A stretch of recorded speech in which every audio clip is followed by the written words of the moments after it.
नमस्कार। स्वागत है आपका आपकी अपनी class BSc second year math. हम इसमें आपको एडवांस कैलकुलस पढ़ा रहे हैं। एडवांस कैलकुलस में आज का हमारा टॉपिक है बोरल कवरिंग थ्योरम, बोरल आवर्त प्रमेय। ठीक है, क्या होता है देखिए। बोरल आवर्त प्रमेय को एक तरह से कहें तो property of continuous function on A close interval है। ठीक, समवर्त अंतराल में संतत फलों के प्रगुण। बोरल कवरिंग थ्योरम क्या होता है देखिए। स्टेटमेंट कभी कभी ये बहुत ही इम्पोर्टेंट थ्योरम है, लेकिन कभी कभी क्या होता है, या तो आपको स्टेटमेंट दे दी जाएगी या दूसरे केस में आपको स्टेटमेंट नहीं दी जाएगी। तो आपको क्या करना है, स्टेटमेंट्स को याद रखना है। बोरल कवरिंग थ्योरम की स्टेटमेंट क्या है उसको याद रखना है। ठीक है, तो देखिए क्या है। If a function f is continuous in the interval close interval A b, then for a given epsilon greater than 0 the interval ab can be divided into a finite number of sub interval such that in each of which the oscillation of fx is less than epsilon. This is less than epsilon for any 2 points x1 and x2 in the same interval. ये क्या कह रहा है कि यदि कोई फलन मेरा f फंक्शन f कॉन्टिन्यूस है, यानी संतत है किसी क्लोज इंटरवल समवर्त अंतराल ए बी में, देन तब किसी गिवन एप्सिलॉन ग्रेटर देन 0 के लिए हम अंतराल a b, close interval A B को कैन बी डिवाइडेड कर सकते हैं, विभाजित किया जा सकता है ए बी को इनटू फाइनाइट नंबर ऑफ सब इंटरवल। परिमित उप अंतरालों में इसको क्या किया जा सकता है, विभाजित किया जा सकता है किस अंतराल को, क्लोज इंटरवल ए बी को, सच दैट ताकि in each of which the oscillation of F x is less than epsilon. हम जिन फाइनाइट अंतराल में डिवाइड करेंगे उन अंतरालों में सभी में एप्सिलॉन के लिए जो एफ एक्स है उसका ऑक्सीलेशन मीन्स तो हिंदी में कहे तो दोलन, एफ एक्स का जो दोलन है लेस देन एप्सिलॉन होगा। मीन्स कोई भी अगर 2 पॉइंट ले लूँ मैं उस अंतराल के x1 एंड x2 के, सेम अंतराल के होने चाहिए x1 और x2 2 पॉइंट, तो हम इस तरह से करेंगे कि f of x1 minus f of x2 less than epsilon. तो इसको कहेंगे हम कि जो हमारा फंक्शन है वो क्या कर रहा है, लेस देन एप्सिलॉन है, मतलब उसका जो ऑक्सीलेशन है वो लेस देन एप्सिलॉन है। वो एप्सिलॉन उसकी एक तरह से सीमा कहें तो कि F of x minus x से लेस देन और प्लस एक्स, सॉरी एक्स से लेस देन, एप्सिलॉन से less than and minus epsilon से ग्रेटर देन के बीच में ही उनकी एफ एक्स की वैल्यू रहेगी। इसको कहते हैं दोलन। ठीक है, तो ये है। हिंदी में देख लीजिए, यदि फलन f समवर्त अंतराल ए बी में संतत है तो इस अंतराल में परिमित इस अंतराल को परिमित उप अंतरालों में विभाजित किया जा सकता है कि दिए हुए एप्सिलॉन के लिए f of x1 minus f of x2 का मोड लेस देन एप्सिलॉन, जहाँ यदि x1 x2 एक ही उप अंतराल के बिंदु हो। तो कहने का मतलब वही है सेम कि हमारा फलन है वो समवर्त अंतराल ए बी में क्या है, संतत है। तो इस अंतराल ए बी को हम फाइनाइट नंबर ऑफ सब इंटरवल्स यानी परिमित उप अंतरालों में विभाजित करेंगे किया जा सकता है, ताकि किसी भी दिए हुए एप्सिलॉन के लिए जो फंक्शन का मान है वो एप्सिलॉन से लेस देन में ही वो क्या करेगा, फंक्शन एफ एक्स ऑक्सीलेट करेगा। मीन्स अगर उसमें उसी अंतराल सेम इंटरवल में से मैं 2 पॉइंट लूँ, सब इंटरवल में से मैं 2 पॉइंट लूँ x1 एंड x2, एंड इस तरह से करें हम f of x1 minus f of x2 का मोड करें, तो वो क्या होना चाहिए, लेस देन एप्सिलॉन। मीन्स जो फंक्शन की वैल्यू है वो माइनस एप्सिलॉन और एप्सिलॉन के बीच में ही दोलन करेगी, ऑक्सीलेट करेगी, मतलब कभी मतलब इनसे बियॉन्ड नहीं जाएगी फंक्शन की जो वैल्यू आएगी, जो भी एप्सिलॉन से बियॉन्ड नहीं जाएगी। तो इस प्रकार हम कहेंगे कि जो ठीक है, ये है हमारी बोरल कवरिंग थ्योरम। ठीक है, हमें प्रूफ क्या करना है, यहाँ पे हमें एक फलन f लेना है जो कि समवर्त अंतराल ए बी में संतत है। फिर क्या करेंगे, हम उस फलन f को फाइनाइट नंबर ऑफ सब इंटरवल्स में डिवाइड करेंगे एंड उन फाइनाइट नंबर ऑफ सब इंटरवल्स में देखेंगे कि फंक्शन जो है हमारा वो इस प्रकार की प्रॉपर्टी को फॉलो कर रहा है कि नहीं। Means mode of fx1 minus fx2 less than epsilon है, जहाँ x1 एंड x2 एक ही उपअंतराल के दो बिंदु है। ये चीज़ हमें प्रूफ करनी है, ठीक है। For any given epsilon greater than 0 के लिए जो हमारा फंक्शन है वो लेस देन एप्सिलॉन के बीच में दोलन करेगा, मतलब उसका मोड होगा जो फंक्शन का f of x1 minus f of x2 पर मोड लेस देन एप्सिलॉन होगा। ये हमें प्रूफ करना है, ठीक है। तो इस थ्योरम को हम विरोधाभास प्रॉपर्टी से इसको प्रूफ करेंगे, ठीक है। प्रूफ देखिए, इस प्रमेय को हम मेथड ऑफ कॉन्ट्राडिक्शन यानी विरोधाभास विधि से हल करेंगे। मेथड ऑफ कॉन्ट्राडिक्शन क्या होता है कि हमें जो प्रूफ करना होता है हम उसके विपरीत चलते हैं, कि जैसे मान लो उस फलन में ऐसा सत्य ही ना हो और बाद में उसको रॉन्ग प्रूफ करते हैं, गलत प्रूफ कर देते हैं, तो हमारी थ्योरम प्रूव हो जाती है, ठीक है। तो विरोधाभास प्रॉपर्टी में विरोधाभास कॉन्ट्राडिक्शन मेथड देखिए कि मान लीजिए प्रमेय अंतराल क्लोज इंटरवल ए बी में असत्य है, ठीक है। यानी उस अंतराल ए बी को हम फाइनाइट नंबर ऑफ सब इंटरवल यानी परिमित उप अंतरालों में इस प्रकार विभाजित किया जाएगा कि दिए हुए एप्सिलॉन ग्रेटर देन 0 के लिए mode of f of x1 minus f of x2 का मोड है जो वो लेस देन एप्सिलॉन ना हो, ठीक है। हमें क्या प्रूफ करना, लेस देन एप्सिलॉन, बट हम विरोधाभास प्रॉपर्टी से, विरोधाभास मेथड से इसको प्रूफ कर रहे हैं थ्योरम को। तो इसलिए मान के चल रहे हैं हम कि ये थ्योरम इस अंतराल ए बी में क्या है, असत्य है। असत्य कब होगी, जब मेरा mode of f of x1 minus f of x2 का मोड है वो लेस देन एप्सिलॉन नहीं होगा। ये लेस देन करके इसको काटा हुआ है तो इसका मतलब है लेस देन एप्सिलॉन नहीं होगा वो, ठीक है। ऐसा मान के चल रहे हैं, ठीक। अब देखिए सॉरी, अब जो अंतराल मेरा ए बी था, ठीक, सबसे पहला क्लोज इंटरवल क्या है, ए बी, ठीक है। और सी क्या है, ए बी के दो मध्य बिंदु है सी, ठीक है। सी क्या है, ए बी का मध्य बिंदु, मिड पॉइंट, ठीक। यदि C is equal to A plus B by 2 है तो अंतराल ए बी का मध्य बिंदु है, तो हम अंतराल ए बी को दो उप अंतरालों में विभाजित कर सकते हैं, ठीक। ये थ्योरम थी कि हमें एक फंक्शन को एक interval close interval A B को फाइनाइट नंबर ऑफ सब इंटरवल यानी उप अंतरालों में विभाजित कर सकते हैं, ठीक। तो यदि ए बी को जो क्लोज इंटरवल है ए बी उसको मान लिया, उसको आई नोट से हमने डिनोट किया है। यहाँ पे ए बी को हम किस प्रकार लिख रहे हैं, आई नोट से व्यक्त कर रहे हैं, ठीक है। अब देखिए, क्योंकि आप पढ़ के आए हैं कि अगर कोई क्लोज इंटरवल है तो उसकी लंबाई क्या होगी, उसकी लंबाई आई नोट की लंबाई जैसे यहाँ पे देखें तो क्या होगी, बी माइनस ए, यानी इसका जो राइट वाला पॉइंट बी में से ए को सब्ट्रैक्ट कर देंगे, इस प्रकार इसकी हम लंबाई फाइंड आउट कर सकते हैं। आई नोट की लंबाई होगी बी माइनस ए, ठीक है। अब देखिए,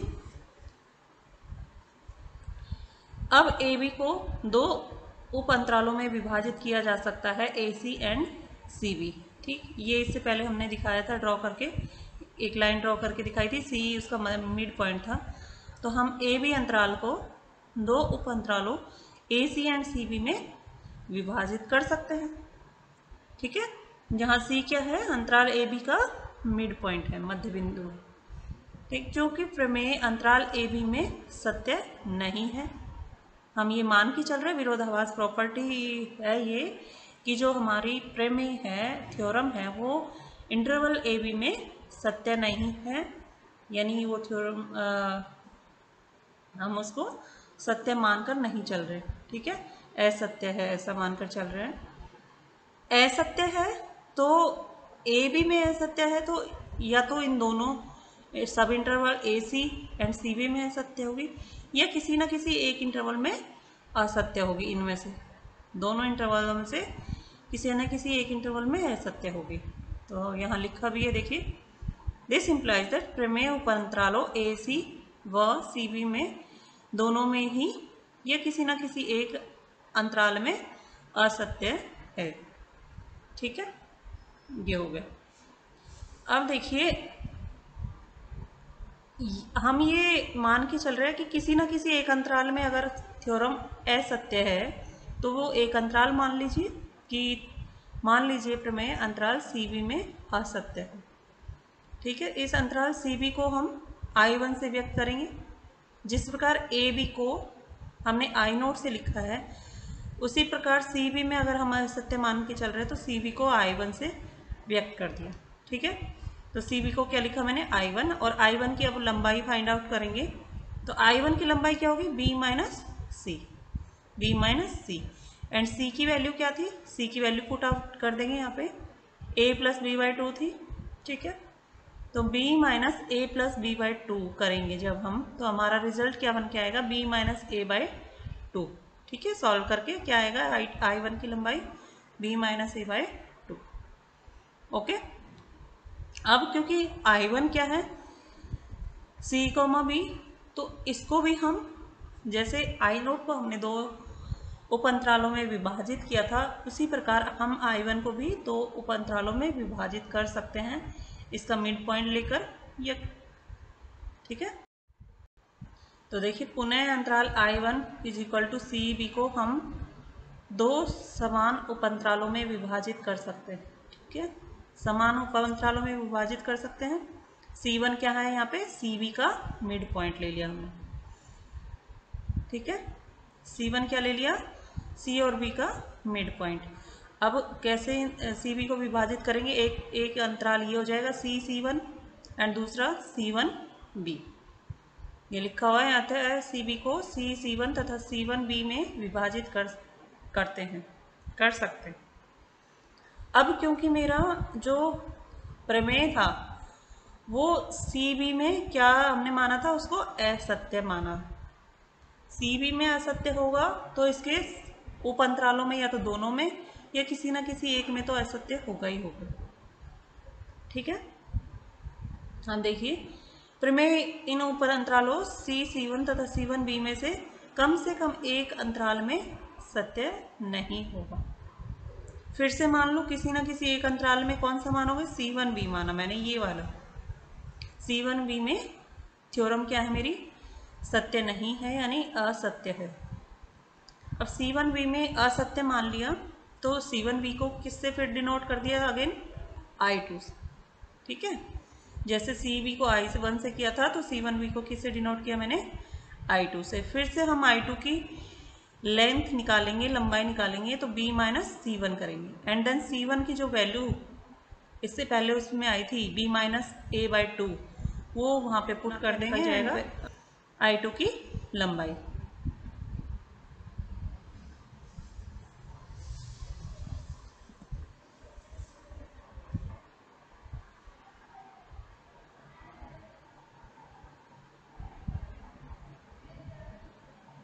ये यहाँ देखिए,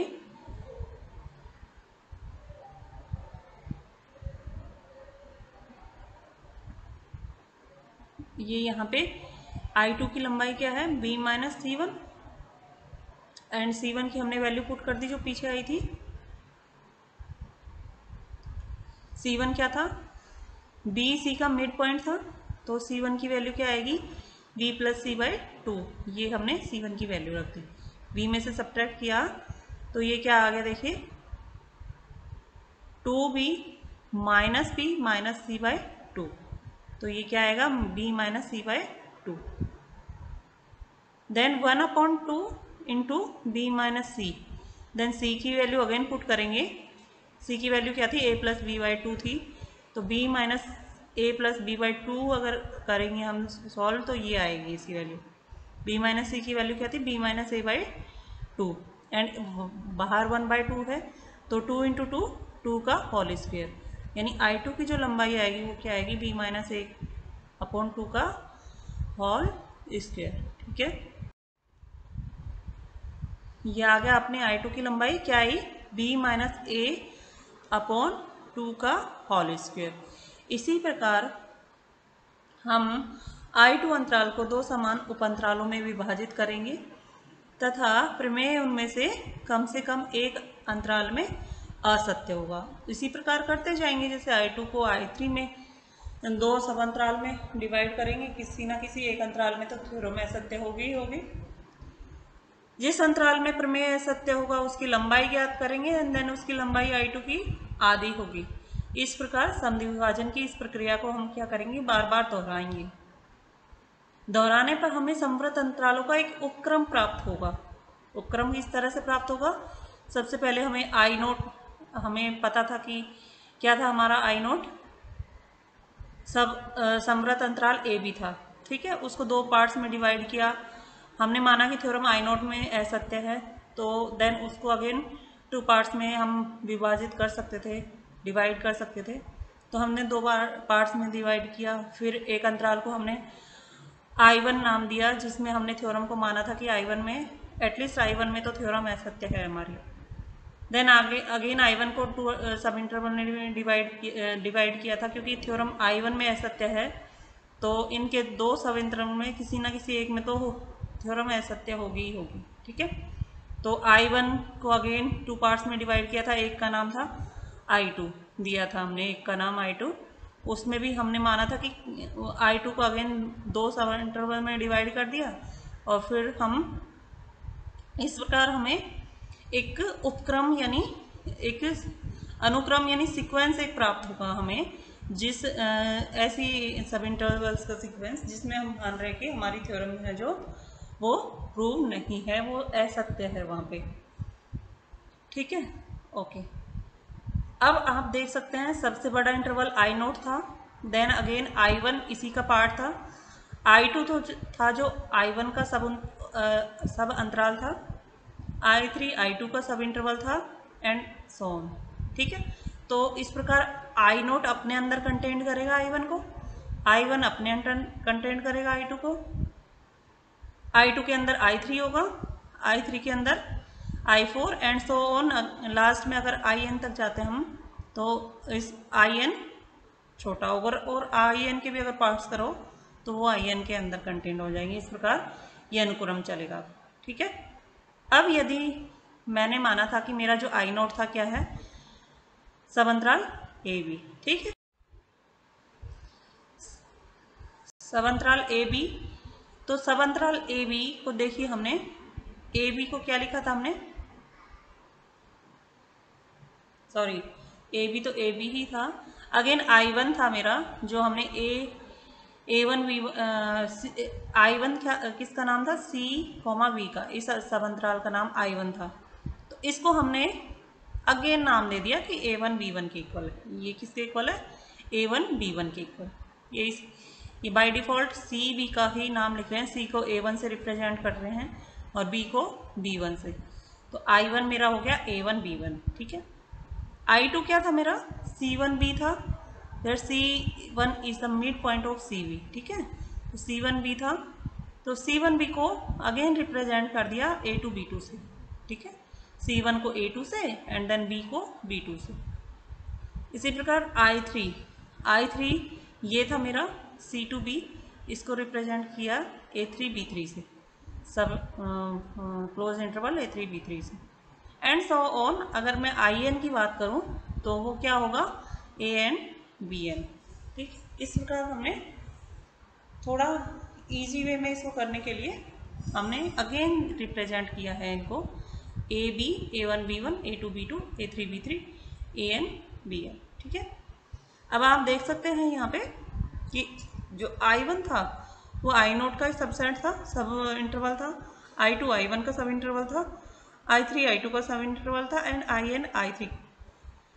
IN जो है I3 का सब इंटरवल। मतलब I3 कहे तो इससे एक जस्ट पहले वाले का सब इंटरवल होगा ये IN-1 का सब इंटरवल।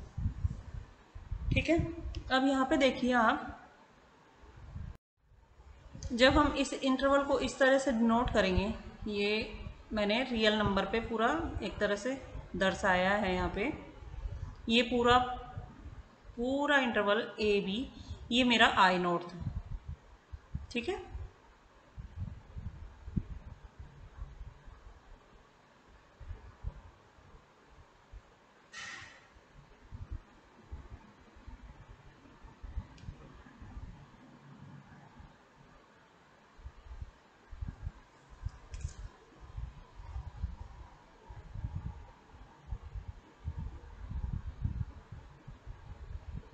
ये देखिए, ये जो पूरा इंटरवल है ये क्या है मेरा आई नोट है ना, ए बी। आई नोट को फिर से हमने आई वन में जैसे दो पार्ट्स में डिवाइड किया, तो ये मेरा था सी से बी तक आई वन, जिसको हमने दोबारा से नाम लिखा ए वन बी वन, ठीक है। फिर अगेन हमने आई वन को 2 पार्ट्स में डिवाइड किया था, तो एक पार्ट्स ये था हमारा आई टू, है ना। आई टू को हमने दोबारा से किससे डिनोट कर दिया, ए टू बी टू से, एंड सो ऑन। यहाँ पे ए एन बी एन ये इंटरवल है, ठीक है। ये छोटा सा दिख रहा होगा, ये पॉइंट ए एन है, ये बी एन है, इस प्रकार, ठीक। अब देखिए, हमें समवर्त अंतरालों का अनुक्रम इस प्रकार प्राप्त होता है कि I naught I one I two इस प्रकार प्राप्त हो रहे हैं कि फर्स्ट तो ये अनुक्रम इस तरह से है। देन अगेन यूं कहें हम कि जो a1 की वैल्यू है वो लेस देन a2 है, a2 की वैल्यू लेस देन a3 होगी, a3 की value less then a4 and so on. इस प्रकार हमें प्राप्त होगा ये अनुक्रम a less than a1, a1 less than a2, a2 less than an। ये क्या है, पॉइंट्स है सब इंटरवल के, तो ये इस प्रकार होंगे। यहाँ से पीछे से देखें तो जो b होगा वो सबसे बड़ा वो होगा इनका पॉइंट, b से छोटा less than equal to b1, b1 से छोटा b2 less than equal to लगाया हुआ है मैंने यहाँ पे। तो इस प्रकार हम बैक में जाएंगे तो ये यहाँ तक आएगा bn तक, b सबसे बड़ा है, उससे छोटे होंगे सारे एलिमेंट या इक्वल होंगे, ठीक है। अब ये आ गया हमारे पास। सेकंड आ गया हमारा अंतराल आई एन की लंबाई। जिस प्रकार आई टू की लंबाई b minus a upon two का होल स्क्वायर आई थी, तो आई एन की लंबाई क्या आएगी, b minus a upon two raise to power n, 2 की घात n, ठीक है। ये आई एन की लंबाई आई है। अब आप ध्यान से देखिएगा, अगर मैं यहाँ पे limit n tends to infinity कर दूँ, यानी आई एन को भी अगेन सब इंटरवल्स में डिवाइड करूँ देन अगेन, तो ये क्या होगा, 2 टू द पावर इन्फिनिटी यानी इन्फिनिटी हो जाएगा, और b minus a upon infinity की वैल्यू क्या आएगी, 0। यानी ये सारे इंटरवल्स अगर मैं सब डिवाइड करती जाऊँ इनको, तो ये एक किधर की तरफ अप्रोच कर रहे हैं, 0 की तरफ। यानी जो लंबाई है मेरी, वो 0 की तरफ अप्रोच कर रही है। यानी मैं बहुत छोटा करती जाऊँ तो 0 यानी एक पॉइंट आ जाएगा, 0 लेंथ मीन्स 1 पॉइंट, ठीक है। तो 1 पॉइंट, वो एक पॉइंट मिल जाएगा हमें से यहाँ पे, जैसे इसने एक्स नोट कहा है कि इस पॉइंट पे आके कन्वर्ज हो जाएगी। सारी सीक्वेंस ऐसी अंतराल है जो एक पॉइंट पे की तरफ अप्रोच करती, ठीक है। तो ये लिखा हुआ है यहाँ देखिए, अंतराल आई एन की लंबाई b minus a upon two to the power n, ठीक है। ये यहाँ पे पूरा लिखा हुआ है, देखिए। आई नोट की लंबाई थी b minus a, I one की लंबाई थी b minus a upon two, I two की लंबाई थी b minus a upon two का होल स्क्वायर, एंड इसी प्रकार आई एन की लंबाई है b minus a upon two raise to power n। और जो तीसरी बात है, ये जो सारे इंटरवल माने हैं हमने, इनमें हमने माना है कि प्रत्येक अंतराल में प्रमेय क्या है, सत्य नहीं है, ठीक है। सत्य नहीं है means f of x one minus f of x two का मोड है वो लेस देन एप्सिलॉन नहीं है, ठीक है। ये मान के चला था हमने। अब देखिए, अब माना अनुक्रम A N and B N एक अद्वितीय सीमा एक्स नोट पर अभिसरित होते हैं, ठीक। मैंने बताया था कि जब हम जो आई एन है, ए एन बी एन, अगर एन टेंस टू इन्फिनिटी करेंगे तो ये इसकी वैल्यू क्या आएगी, टेंस टू 0। यानी जो लंबाई आएगी इनकी, वो एक सीमा, एक पॉइंट पर जाकर कन्वर्ज हो रही है, अभिसरित हो रही है, एक पॉइंट पर जाकर रुक जाएगी वो लंबाई, ठीक है। अब देखिए, एक अद्वितीय सीमा एक्स नोट, और उस पॉइंट को हमने यहाँ एक पॉइंट एक्स नोट से डिनोट किया है कि एक अद्वितीय सीमा एक्स नोट पर अभिसृत हो रहे हैं। तो एक्स नोट है, कहाँ से बिलोंग कर रहा है? सब interval A N B N से। और जो सब interval A N B N है वो किसके अंदर कंटेंड है? ए बी के अंदर। ठीक है, for all n belongs to natural number. ये चीज मानते हैं आप? चूंकि फलन एफ एक्स अंतराल ए बी में संतत है, ये हम शुरू में मान के चले हैं कि जो फलन एफ एक्स है दिया है ये हमें, है ना, मान के नहीं चले, हमें ये चीज दी है कि जो फलन एफ एक्स है वो अंतराल ए बी में संतत है। ठीक है, अतः यह बिंदु एक्स नोट पर भी संतत होगा, क्योंकि ये परिभाषा है किसी फंक्शन की किसी क्लोज इंटरवल में कंटिन्यूस होने की, कि वो उसके क्लोज इंटरवल के सारे पॉइंट्स पर कंटिन्यूस हो, तो हम कहेंगे कि जो फंक्शन है वो क्लोज इंटरवल ए बी में कंटिन्यूस होता है। ठीक है, उसी अप्रोच पे हम उसी चीज़ को लेकर यहाँ कह रहे हैं कि क्योंकि फंक्शन एफ एक्स ये दिया है कि फंक्शन एफ एक्स अंतराल ए बी में संतत है।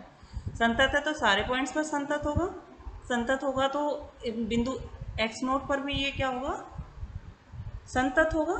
ठीक है, अब क्योंकि एक्स नोट पर जो एफ एक्स है मेरा वो संतत है, कॉन्टिन्यूस है, तो हम यहाँ एप्सिलॉन डेल्टा डेफिनेशन देखेंगे कॉन्टिन्यूस की, कि mode of F x minus F x nought का जो मोड है less than epsilon by 2 when ever x minus x nought का मोड लेस देन डेल्टा।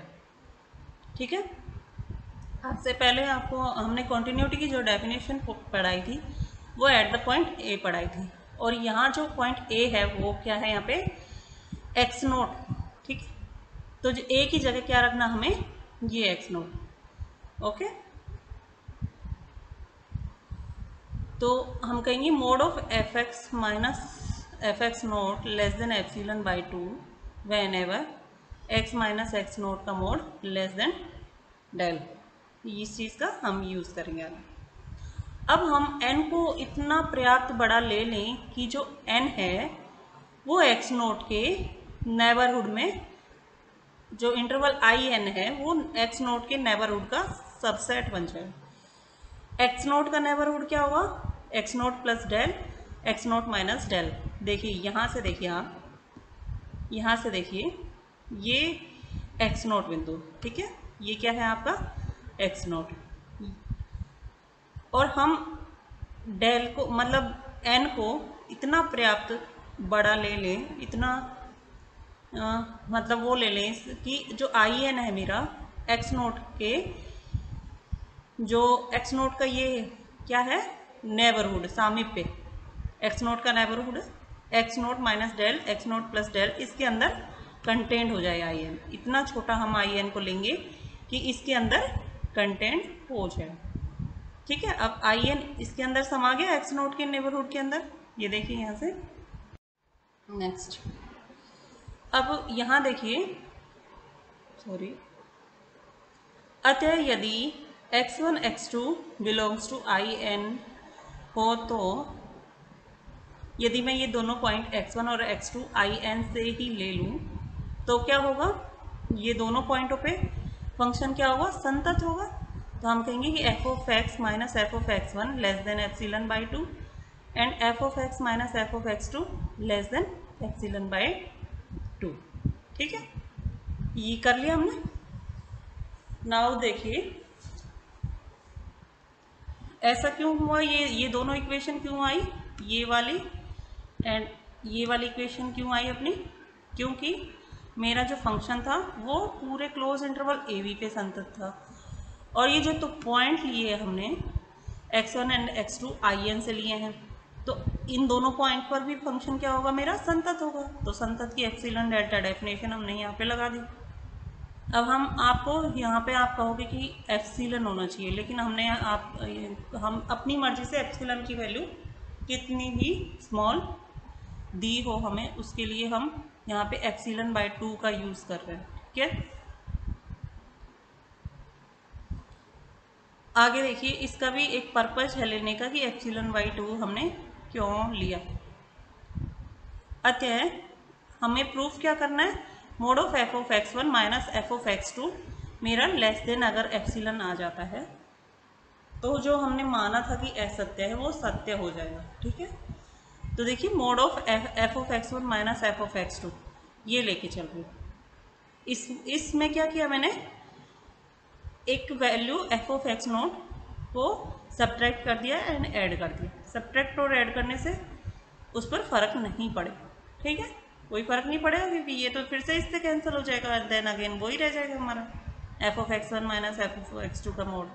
ठीक है, इसलिए हमने एफ ऑफ एक्स टू को ऐड कर दिया एंड सब्ट्रैक्ट कर दिया। ठीक है, अब देखिए यहाँ पे देखिए आप, अब हम इसको दो पार्ट्स में डिवाइड कर सकते हैं क्योंकि एक mod of x1 a plus b less than equal to mod of a plus mod of b। तो उसी प्रकार हम इस पूरे मोड को दो पार्ट्स में इस प्रकार डिवाइड कर देंगे। एक पार्ट ये हो जाएगा एंड अगेन दूसरा पार्ट ये हो जाएगा। Less than equal to mod of f of x one minus f of x nought plus mod of f of x nought minus mod of f of x two. ठीक है, तो इसको हमने क्या किया, इस तरह से डिवाइड कर दिया। तो ये value less than equal to हो जाएगी इससे, ये वाली वैल्यू इससे लेस देन एंड इक्वल हो जाएगी। अब आपको ये मान का पता है, इस इक्वेशन से देखिए इसका जो मान है वो लेस देन एप्सिलन है, तो हमने क्या रख दिया है इसकी जगह, less than epsilon by two. And इसका मान देखिए, इसका मान भी एप्सिलन बाई टू से छोटा है, तो यहाँ पे भी हमने एप्सिलन बाई टू रख दिया एंड देन ये एप्सिलन बाई टू ऐड होके क्या हो जाएगी, एप्सिलन हो जाएगी। ठीक है, तो मेरा अगर मैं पूरा यहाँ पे देखूँ तो मेरी इसकी वैल्यू क्या आई है, लेस देन एप्सिलन आई है। तो ये तो जो हमने माना था कि थ्योरम असत्य है किसी इंटरवल में, ये दो ही पॉइंट पे ऐसा नहीं हो सकता, ऐसा नहीं हो सकता। हमने माना था कि ऐसा नहीं हो सकता लेकिन ऐसा हुआ है, तो इसका मतलब जो हमने माना था वो गलत है। हमने जो विरोधाभास किया था इस चीज़ पे वो रॉन्ग प्रूफ होता है। तो यहाँ से कहेंगे कि यह परिणाम पूर्व मान्यता प्रमेय का असत्य होने के विपरीत है, अतः पूर्व मान्यता गलत है, फलतः प्रमेय अंतराल ए बी में सत्य है। Okay, thank you so much. कल हम आपको बाउंडेड थ्योरम पढ़ाएंगे इसी की कंटिन्यूटी की।